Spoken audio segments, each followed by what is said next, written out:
Para você abra a sua Bíblia no livro de Mateus, no capítulo 6.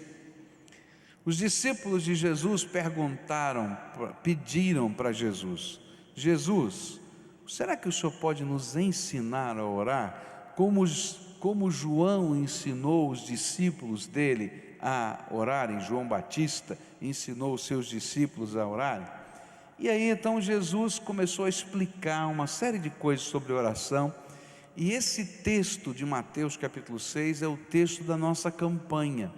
Durante essa semana nós vamos estar olhando acuradamente para cada aspecto desse ensino de Jesus sobre a oração.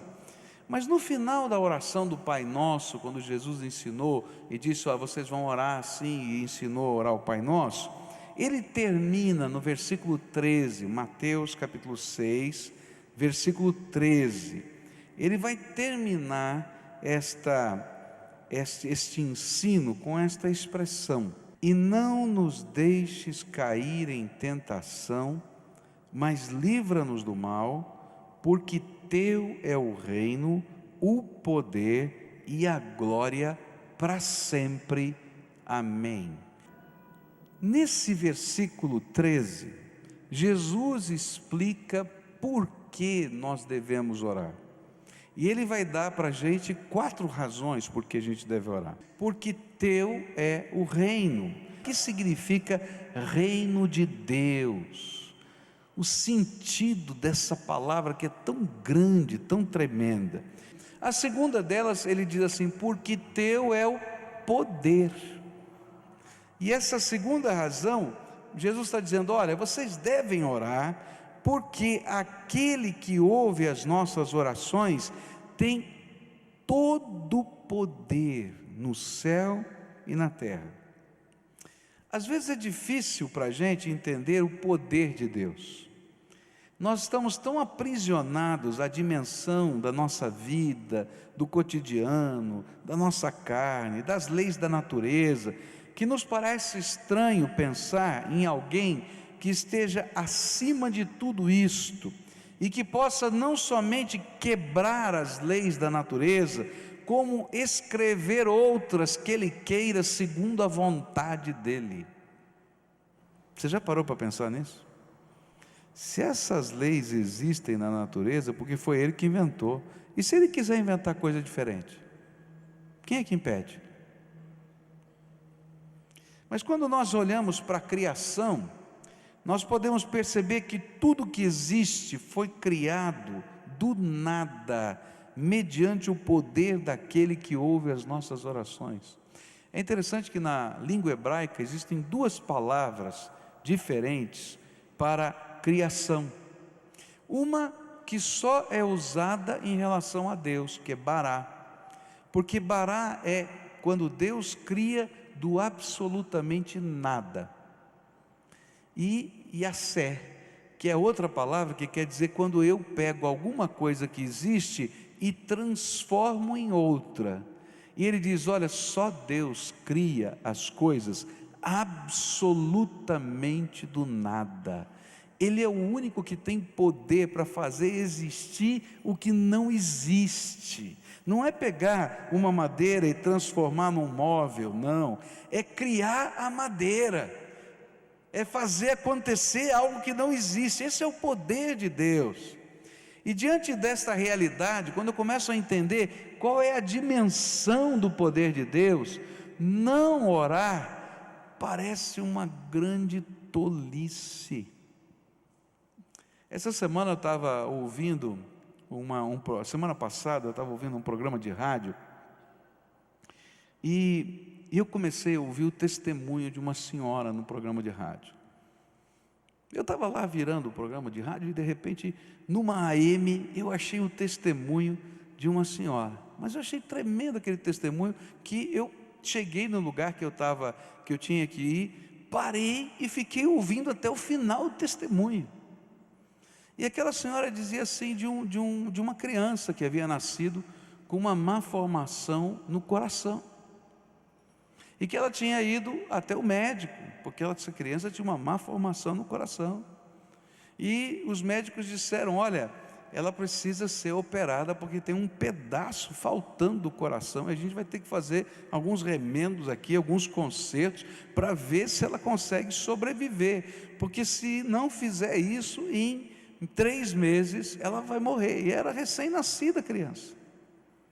E aí então a mãe foi para lá, cheia de esperança, e quando ela estava aguardando a consulta, lá no hospital, aguardando lá os procedimentos, antes preparatórios para a cirurgia, uma outra criança com um problema bem menor que tinha no coração, tinha falecido na cirurgia, e ela ficou tão impactada, mas tão impactada, que ela ficou com medo de fazer a cirurgia, e ela levou a criança para casa e disse: bom, se minha filha vai morrer, porque não tem tanta esperança, as chances da operação eram de 10% de dar certo, então eu vou falar com Deus.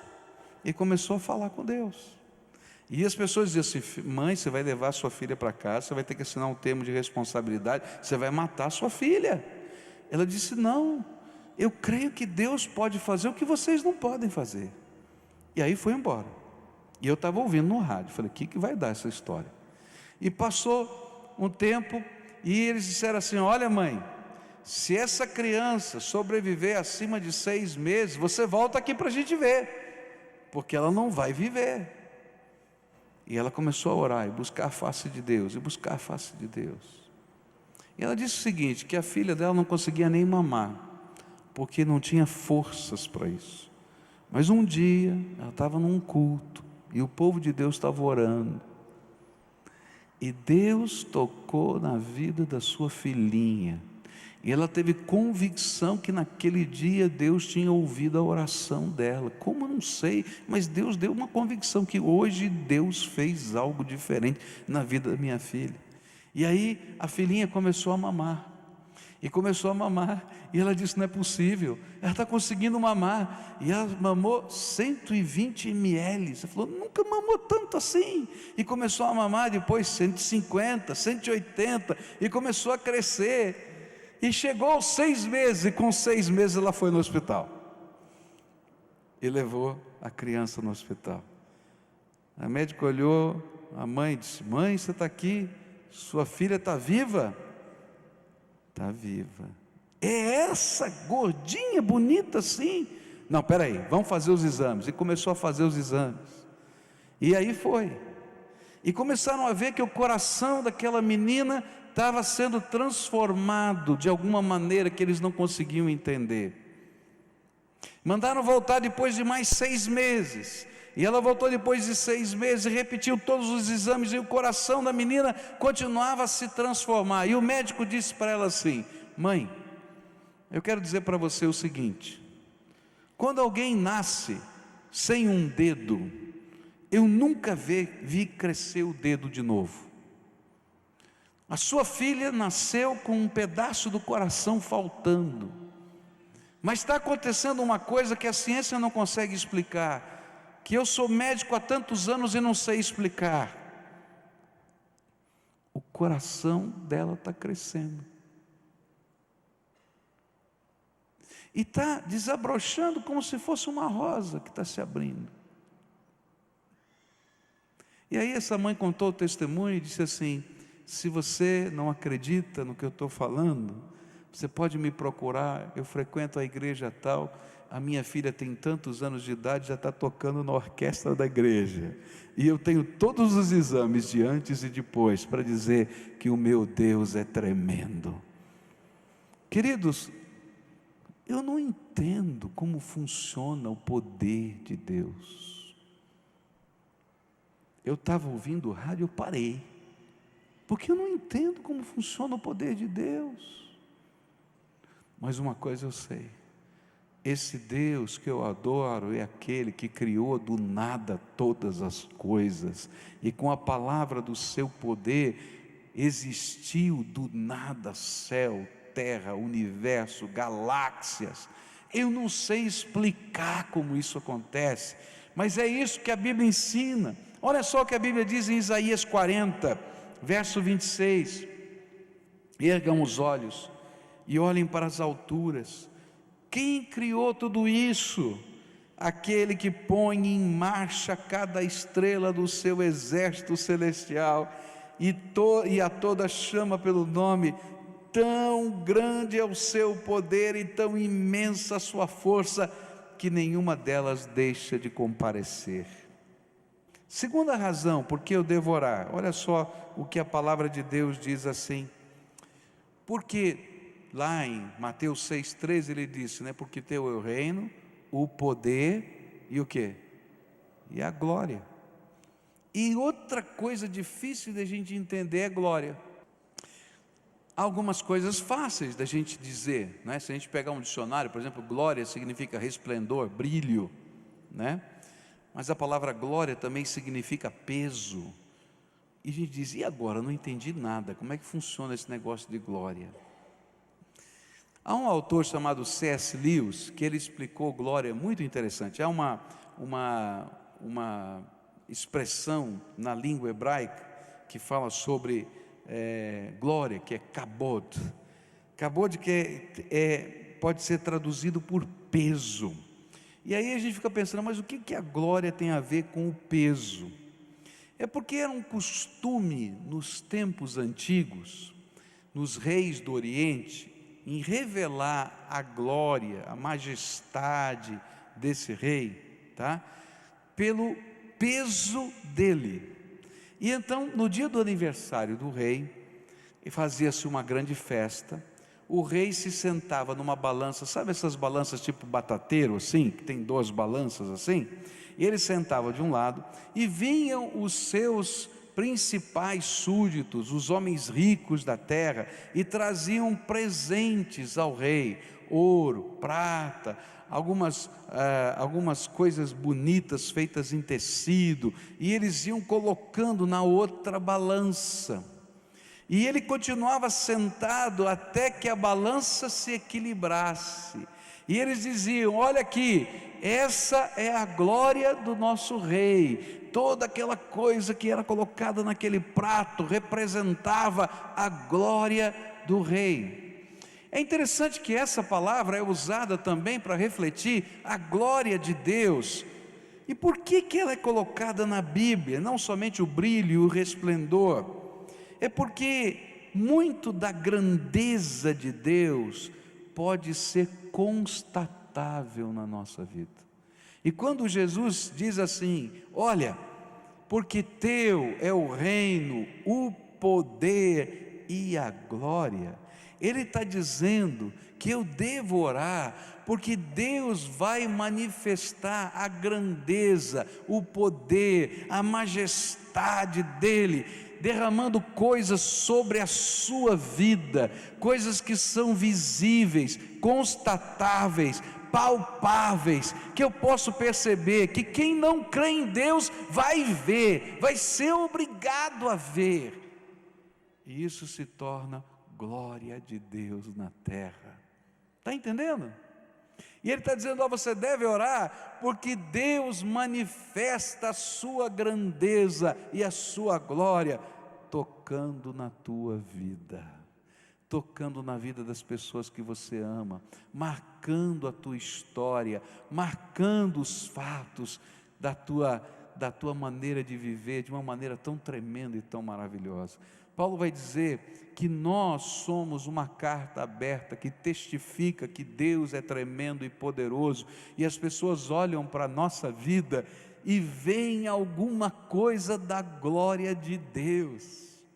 Um outro exemplo que a gente vai ter na Bíblia, de brilho, de glória, agora como brilho, é o exemplo de Moisés. Moisés subiu na montanha, teve comunhão com Deus, Deus lhe deu as tábuas da lei, e quando ele desceu da montanha, sabe o que aconteceu? O brilho, o resplendor da presença de Deus, a glória de Deus, ficou impregnado na face de Moisés, e as pessoas olhavam para Moisés e tinham medo, porque ele resplandecia da glória de Deus, e pediram para ele, olha, é muito esquisito ficar olhando para você, porque é estranho demais, põe um véu aí para cobrir, que está dando medo na gente. E ele andou com um véu durante alguns dias, mas depois ele voltou ao normal. E por que ele voltou ao normal? Porque a glória não era dele, ele só era um reflexo da glória de Deus naquele tempo. E essa é uma lição tremenda para a gente aprender.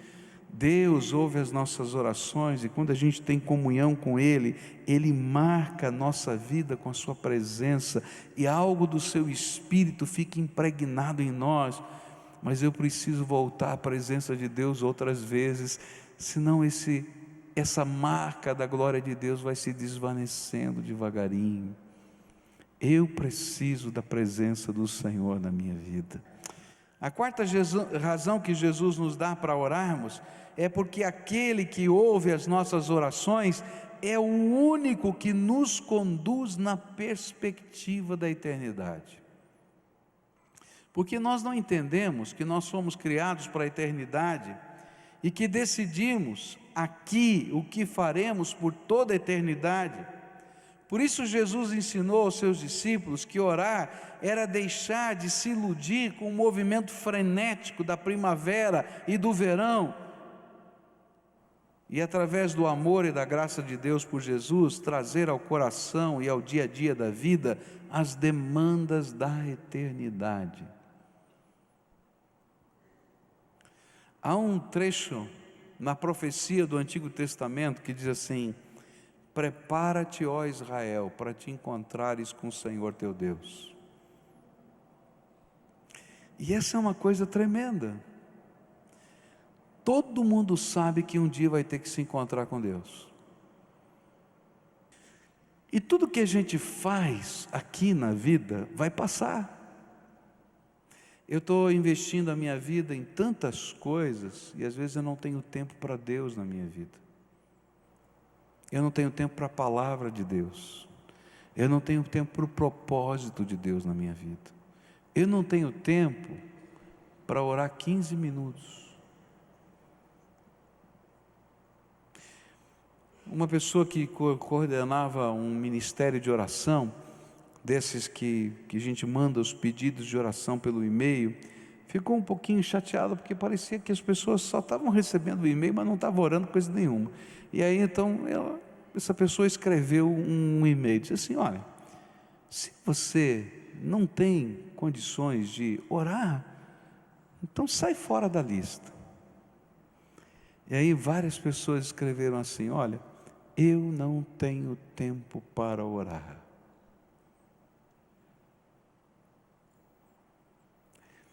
Tempo, ninguém tem mais ou menos.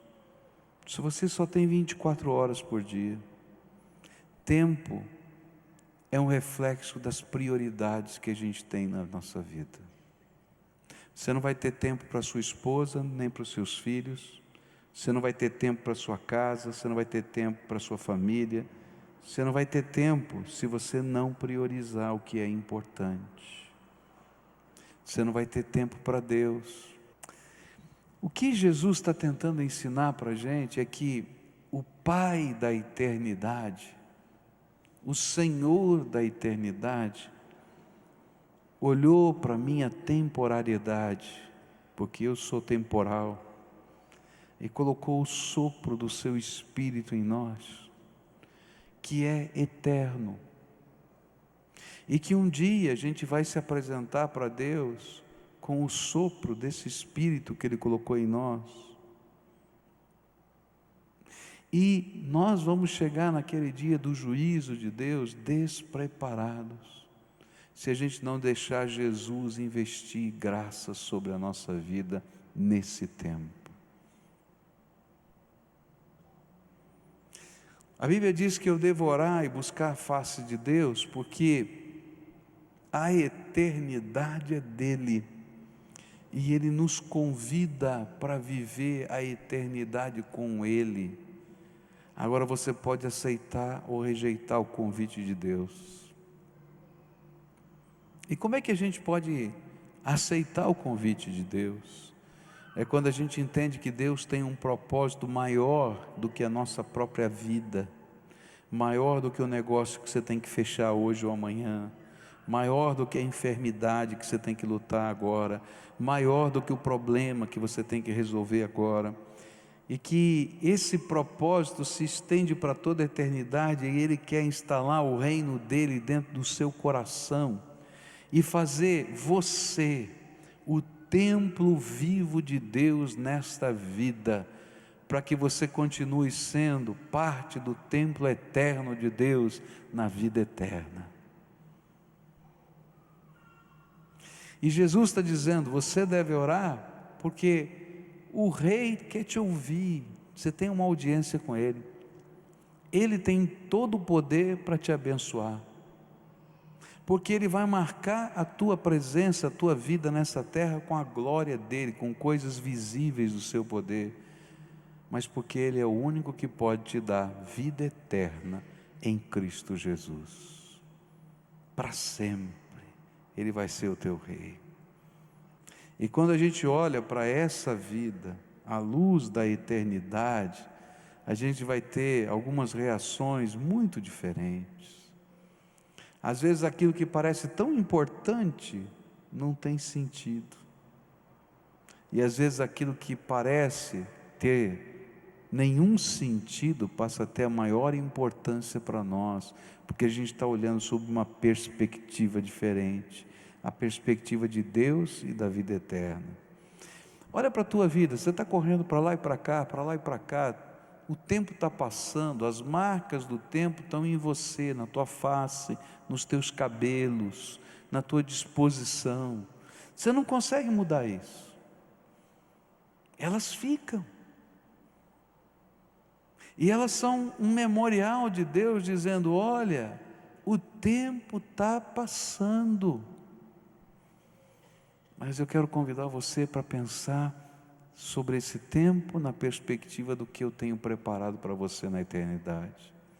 E quando eu ouço essa voz e começo a deixar o Espírito de Deus trabalhar a minha vida, Deus começa a mudar os meus valores, a minha perspectiva, e a glória de Deus vem e se instala em mim, e eu começo a ter uma perspectiva e uma disposição e uma atitude nova, que só Jesus pode dar para a gente.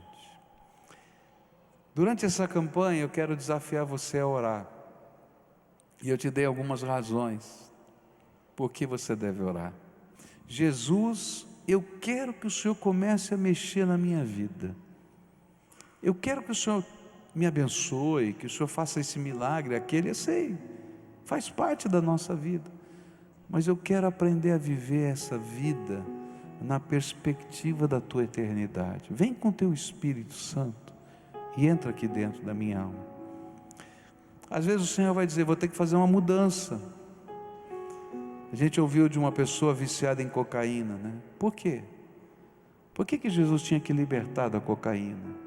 A gente vive num mundo que todo mundo diz, faz o que você quiser, do jeito que você quiser viver, tá bom, isso é problema teu. É porque isso está destruindo a tua vida aqui e na eternidade, teus relacionamentos aqui e na eternidade.